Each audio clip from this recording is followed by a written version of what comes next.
Very good morning student. Previous lecture में हमने discuss किया था जो लाइफ प्रोसेस है वो है एक्सक्रीशन। तो उसमें हमने डिस्कस किया था किडनी के बारे में। उसमें हमने डिस्कस किया था किस तरह से इनवर्टिब्रेट और वर्टिब्रेट में जो है वो कौन सा ऑर्गन है जिसके द्वारा वो एक्सक्रीटरी सब्सटेंस क्या होता है वो एक्सक्रीट करता है। तो आप देखेंगे कि आज पढ़ना है एक्सक्रीशन में जो नेफ्रॉन है। तो आप जानते हैं कि नेफ्रॉन जो है वो किडनी का एक इंपॉर्टेंट पार्ट होता है और ये नेफ्रॉन एक नहीं दो नहीं मिलियन एंड मिलियन नेफ्रॉन होते हैं यहाँ पे, जिसके द्वारा क्या होता है यूरिन का वो जो वेस्ट प्रोडक्ट है यूरिन वो क्या होता है आपके बॉडी से बाहर निकल जाता है। ब्लड फिल्टर हो जाता है, जो वेस्ट प्रोडक्ट है डिफरेंट पाथवे से क्या होगा वो यूरिन कलेक्टिंग डक्ट होते हुए बाहर निकल जाता है। अब कहा था कि नेफ्रॉन की बात करें तो नेफ्रॉन क्या है? नेफ्रॉन है structural functional unit of kidney. ये किडनी का ये स्ट्रक्चरल फंक्शनल यूनिट है जिसे नेफ्रॉन कहा जाता है। आप जानते हैं कि इसमें डिफरेंट स्ट्रक्चर मिलता है इस नेफ्रॉन में। पहला को जो कहा जाता है ये आप देखते हैं ना, ये आपका नेफ्रॉन है। ये नेफ्रॉन में देखते हैं ये डिफरेंट स्ट्रक्चर है। ये देखते हैं कप साइबर्ड स्ट्रक्चर, इसे कहा जाता है बॉमेंस कैप्सूल कहा जाता है। क्या बोलते हैं उसे? ये कप साइबर्ड स्ट्रक्चर है, इसे बॉमेंस कैप्सूल कहा जाता है। ये जो नेटवर्किंग लाइक स्ट्रक्चर है कैपिलरीज है जो बॉमेंस कैप्सूल के अंदर में रहता है उसे क्या कहा जाता है ग्लोमेरुलस कहा जाता है। उसके बाद डिफरेंट जो स्ट्रक्चर है ट्यूबुलर स्ट्रक्चर, जिसे ट्यूबुलर स्ट्रक्चर कहा जाता है। तो अगर हम इसको डिवाइड करें नेफ्रॉन को तो पहला पार्ट आप डिवाइड कर दीजिए बॉमेंस कैप्सूल। बॉमेन कैप्सूल इसमें क्या होता है? इसमें विथ ग्लोमेरुलस होता है। क्या होगा? विथ ग्लोमेरुलस, मतलब बॉमेन कैप्सूल के अंदर में ये ग्लोमेरुलस पार्ट होता है जो नेटवर्किंग लाइक स्ट्रक्चर होता है। और आप जानते हैं कि इसी के अंदर में एक आर्टरी आता है जो ब्लड लेके आता है, उसे कहा जाता है एफरेंट आर्टरी। जो ब्लड लेके आएगा वो ब्लड में क्या होगा?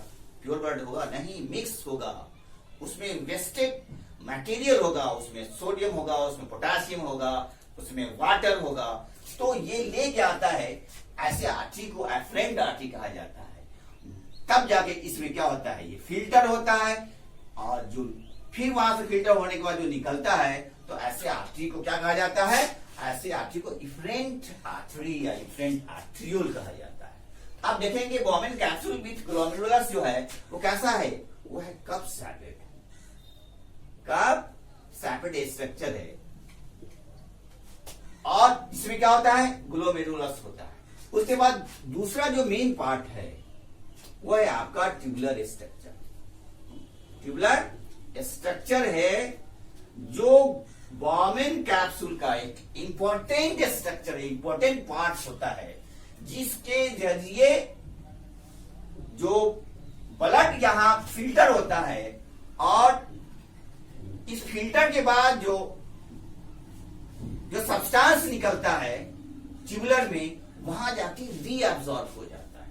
तो ये ट्यूबुलर स्ट्रक्चर है तो उसको कहा जाता है loop of Henle. Loop of Henle कहा जाता है, जिसको एक हो गया आपका एक हो गया डिसेंडिंग लूप, इसको दो भाग में बांट दीजिए। एक को कहिएगा डिसेंडिंग लूप कहा जाता है और दूसरा जो है डिसेंडिंग लूप कहा जाता है।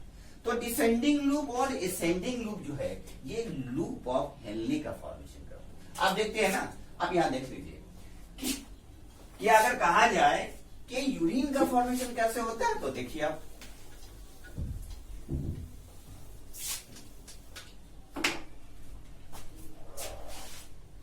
फॉर्मेशन ऑफ यूरिन कैसे होता है?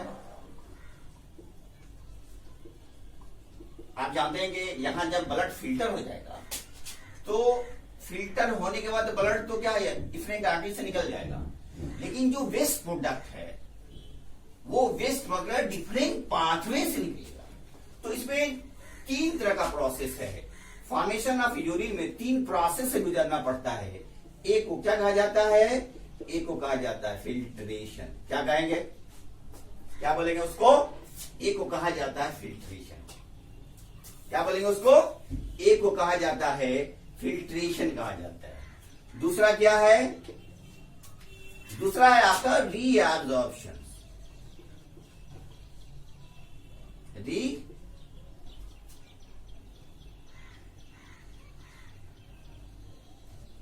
रीअब्जॉर्प्शन कहा जाता है।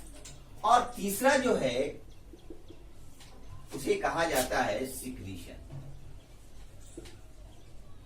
ओके, ये 3 प्रोसेस है। पहला होगा फिल्ट्रेशन, दूसरा होगा रीअब्जॉर्प्शन, तीसरा होगा सिक्रीशन। आप यहां देख सकते हैं, एक डायग्राम में आप देखिए यहां पे ये जो ब्लड आ रहा है, ये जो ब्लड आ रहा है कहां से? जो मिक्स ब्लड है जिसमें वेस्ट प्रोडक्ट है वो आपको आता है जहां फिल्टर होता है। आपको वेस्ट प्रोडक्ट और फिल्टर होके क्या होता है, कहा जाता है यहां से ये पार्ट जो है ये फिल्ट्रेशन कहलाता है। क्या कहलाएगा? ये पार्ट क्या कहलाएगा? फिल्ट्रेशन कहलाता है। कहा जाता है कि जो किडनी है ना, पर मिनट जो है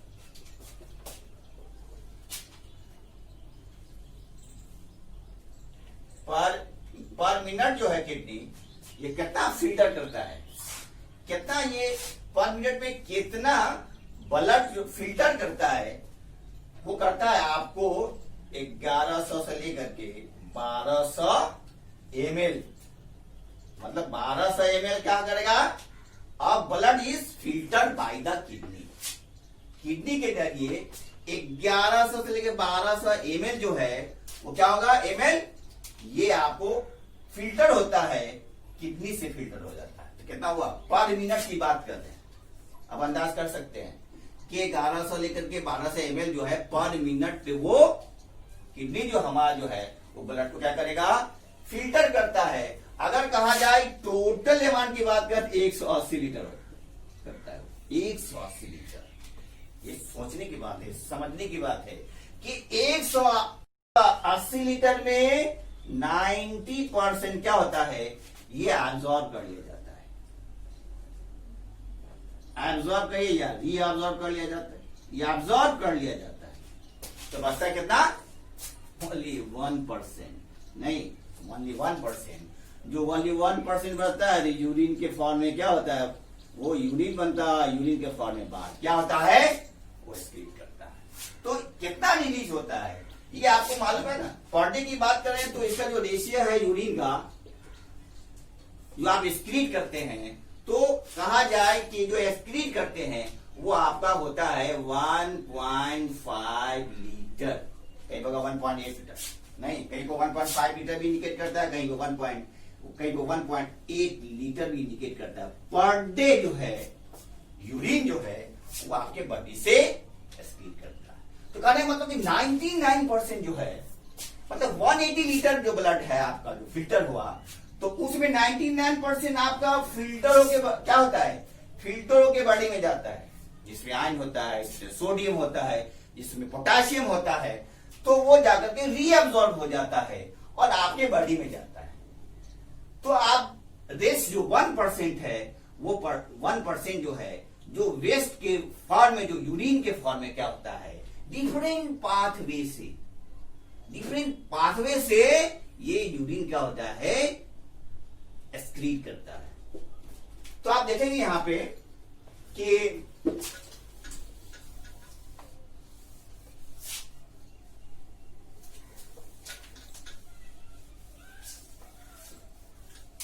अगर देखेंगे आप यहां पे तो ये प्रोसेस क्या हो? फिल्ट्रेशन यहां से यहां तक क्या कहा जाता है? री एब्जॉर्प्शन। क्या कहेगा? री एब्जॉर्प्शन। और यहां वाले पार्ट्स को कहा जाएगा सिक्रीशन कहा। क्या कहेगा? सिक्रीशन कहा जाएगा। यहां कहा जाएगा फिल्ट्रेशन, यहां कहा जाएगा रीअब्जॉर्प्शन, यहां कहा जाएगा सिक्रीशन। तो आप जानते हैं ना, ये जो आपका पार्ट्स है बॉमन कैप्सूल, यहां से ब्लड क्या होता है? फिल्टर होता है। तो फिल्टर होता है तो आप जान लीजिए जब फिल्टर होगा तो ये इस पाथवे से क्या होता है? ब्लड फिल्टर हो गया, फिर ब्लड फिल्टर जो प्यूरिफाइड हो गया, फिल्टर हो गया, फिर इफरेंट आर्टरी से क्या होता है? चला जाता है। यहां जो बच गया, जरूर नहीं कि एक बार में फिल्टर होने से आपका जो आयनिक जो सब्सटेंस है, आयनिक सब्सटेंस में क्या होता है? सोडियम होता है, पोटाशियम होता है, कैल्शियम होता है, क्लोरीन होता है। ये हमारे बॉडी के लिए क्या है? ये कंपलसरी है। जो हमारे बॉडी को क्या करता है? ये इलेक्ट्रोलाइटिक बैलेंस करता है। यहां फिल्टर होने के बाद ये सोडियम, ये पोटाशियम क्या होता है? ये क्लोरीन क्या होता है? ये निकलता है और डिफरेंट पाथवे से जाकर के ये रीअब्सॉर्ब हो जाता है। तो कहां से होगा? ब्लड आएगा किसमें? ये आएगा आपको ग्लोमेरुलस में, यहां जाके फिल्टर होता है। फिल्टर होने के बाद ये ट्रांसपोर्ट करता है जिस कन्वॉल्यूटेड या स्ट्रक्चर से, उसे कहा जाता है प्रॉक्सिमल कन्वॉल्यूटेड ट्यूब्यूल। एक बात जान लीजिए, इसके बाद जो बॉमन कैप्सूल बाद कहां क्रॉस कर रहा है?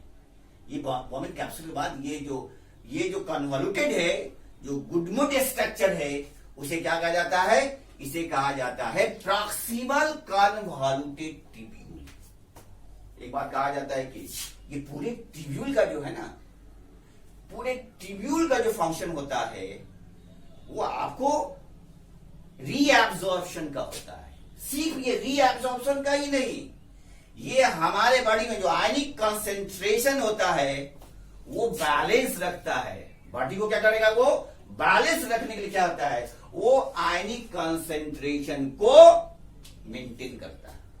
कौन? ये ट्यूबुलर स्ट्रक्चर। तो पहला क्या हुआ?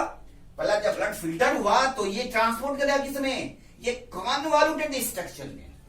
आपको बहुत इन डिटेल पढ़ना है 11th और 12th की बात करें, लेकिन ये सिर्फ एनसीईआरटी के अकॉर्डिंग टू ये जो आपका जो डायग्राम है, जो पॉइंट है, उसी के तहत हम क्या करेंगे? एक्सप्लेन करना चाहेंगे ताकि आपका जो कंसेप्ट है वो क्लियर हो जाए।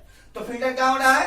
फिल्टर हो रहा है जो ये जो बॉमन कैप्सूल के अंदर जो नेटवर्किंग जो कैपिलरीज है वहां जाके फिल्टर होता है। फिर फिल्टर होने के बाद ये डिफरेंट मतलब ये ट्रांसपोर्ट होता है डिफरेंट पाथवे से। अब जब नेक्स्ट क्लास में आप जब सीनियर क्लास पढ़ेंगे तो इसमें 3 लेयर होता है। एपिथेलियम लेयर होता है, बेसमेंट मेम्ब्रेन होता है, एंडोथेलियम लेयर होता है। उसके बाद ये क्रॉस करता है आपको किसमें? इसके बाद क्रॉस करता है, ये क्रॉस करता है ये जो कन्वॉल्यूटेड जो लूप लाइक या फिंगर लाइक प्रोजेक्शन है वो क्रॉस करता है किसमें? Proximal कन्वॉल्यूटेड tubule. यहां से यहां तक के बात को क्या करें?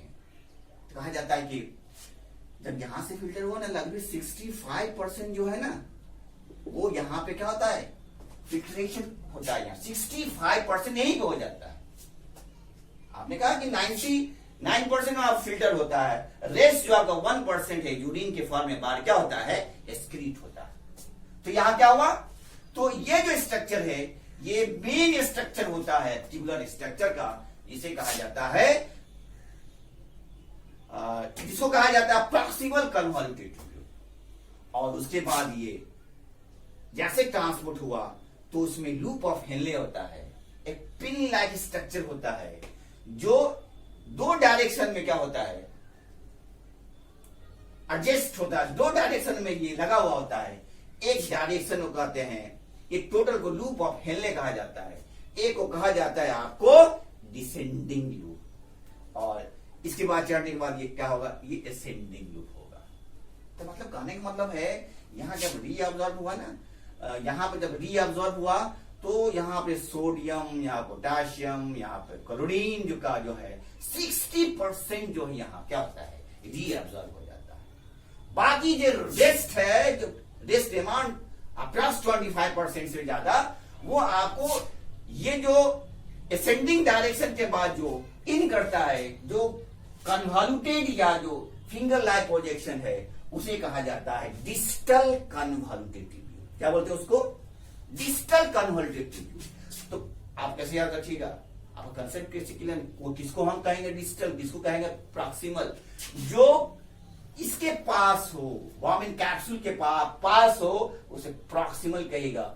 जो डिस्टेंस हो, दूरी हो, उसको डिस्टल कन्वॉल्यूटेड ट्यूब्यूल कहा जाता है। परसेंट जो यहाँ रीअब्जॉर्ब हो जाएगा, तो रीअब्जॉर्ब होने के बाद क्या होगा? ये इन करेगा, जो ट्यूब्यूल है उसे कहा जाता है कलेक्टिंग डक्ट। क्या कहेंगे? इसे कहा जाता है कलेक्टिंग डक्ट कहा जाता है। कलेक्टिंग डक्ट होते हुए आप जब स्ट्रक्चर देखिएगा ना, तो जैसे ऐसे किडनी का स्ट्रक्चर जब आप कट करते हैं ना, उसमें क्या होता है, और उसको डिफरेंट पार्ट्स में डिवाइड किया जाता है। बाहर वाले कॉर्टेक्स कहा जाता है, उसके बाद मेडुला कहा जाता है। नहीं, वहां देखते हैं ना कि वहां पे कॉर्टेक्स होता है, कॉर्टेक्स के बाद क्या हुआ? मेडुला हुआ। मेडुला के बाद जो ट्यूब्यूल होता है उसे क्या कहते हैं? कैलिक्स कहा जाता है। उसके बाद वो इंटर करता है कहां? वो इंटर करता है आपको यूरेटर में। कलेक्टिंग डक्ट होते हुए, कलेक्टिंग डक्ट होते हुए कहा जाएगा यूरेटर में, और यूरेटर के बाद क्या होता है? ये यूरिनरी ब्लैडर में जाके क्या होगा? स्टोर्ड होगा, स्टोर्ड होता है। और उसके बाद टाइम टू टाइम क्या होता है? यहां से जब कंट्रैक्शन होता है, जहां से न्यूरल सिग्नल मिलता है, तो जिस न्यूरल सिग्नल के बाद ये कंट्रैक्ट करेगा और यूरेथ्रा के थ्रू क्या होगा? यूरिन बाहर निकलता है। ये कंसेप्ट है, ये रोल है हमारा नेफ्रॉन का। कि नेफ्रॉन का रोल क्या हुआ? नेफ्रॉन का रोल हुआ कि किस तरह से जो ब्लड को फिल्टर करता है, अब ब्लड को फिल्टर करने के बाद डिफरेंट प्रोसेस के जरिए फिल्टर हो गया। उसके बाद भी जरूरी नहीं कि एक ही बार में सारा चीज फिल्टर हो जाए। यहां जब ये ट्रांसफर होता है तब जाके क्या होता है? जो बचा हुआ होता है वो जाकर क्या होता है? फिल्टर कहां होता है? कहां एब्जॉर्ब किया जाता है? प्रॉक्सिमल कन्वॉल्यूटेड ट्यूब्यूल में 65%। और उसके बाद बाकी रेस्ट जो है आपको 25 या 30% जो है वो आपको क्या होता है? ये जाकर के डिस्टल कन्वॉल्यूटेड ट्यूब्यूल में होता है। और ये ओपन होता है किसमें? ये ओपन होता है कलेक्टिंग डक्ट में 1%, या यहां भी क्या होगा? रीअब्जॉर्ब हो जाता है। और उसके बाद यूरिन जो है 1.5 लीटर या 1.8 लीटर पर डे जो है आपके बॉडी से क्या होता है? वो सिक्रीट होता जाता है। ये है आपका एक प्रोसेस एक्सक्रीशन का। जो नेफ्रॉन है उसका वर्क और उसका क्या है? फंक्शन। तो आप एक आप फ्लो चार्ट से भी देख सकते हैं कि कैसे क्या देखा। आपने देखा कि नेफ्रॉन है, आपने क्या देखा कि नेफ्रॉन है। नेफ्रॉन में क्या होता है? नेफ्रॉन जो स्ट्रक्चर उसके क्या करते हैं? बोमेन्स कैप्सूल कहा जाता है। उसके अंदर में क्या होता है? ग्लोमेरुलस स्ट्रक्चर होता है, नेटवर्किंग। उसके बाद कहां ओपन होता है? एक चीज जान लीजिए, जब आगे सीनियर क्लास पढ़ेंगे ना, तो इसमें एक सेल होता है। सेल अभी पढ़ना नहीं, इसमें सेल होता है।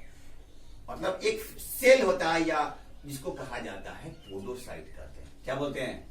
पोडोसाइट। ये सेल है, ये फिल्टर है, जहां से जो निकलता है यहां जाके फिल्टर्ड हो जाता है डिफरेंट लेयर से। जिस तरह से हम पानी पीते हैं ना, चापाकल में फिल्टर डालते हैं, तो वो क्या होता है? वाटर क्या होता है? फिल्टर होता है। उसी तरह से यहाँ पे फिल्टर होता है। ऐसे फिल्टर को क्या कहते हैं? ऐसे पोडोसाइट कहा जाता है। तो कहने का मतलब है कि ग्लोमेरुलस में गया, फिर ये किसमें ओपन होता है? जो कन्वॉल्यूटेड स्ट्रक्चर है गुड, उसको कहा जाता है प्रॉक्सिमल। तो इस स्ट्रक्चर में क्या होगा? इस स्ट्रक्चर में फिल्ट्रेशन हो रहा है। और प्रॉक्सिमल कन्वॉल्यूटेड ट्यूब्यूल जो है, कन्वॉल्यूटेड ये ट्यूब्यूल जो है, मतलब पूरा जो कन्वर्टेड ट्यूब्यूल कहिए, या इसके बाद लूप ऑफ हेनले कहिए, लूप ऑफ हेनले। इस लूप ऑफ हेनले क्या होगा? दो डायरेक्शन होगा। एक कहिएगा आपको के डिसेंडिंग लूप,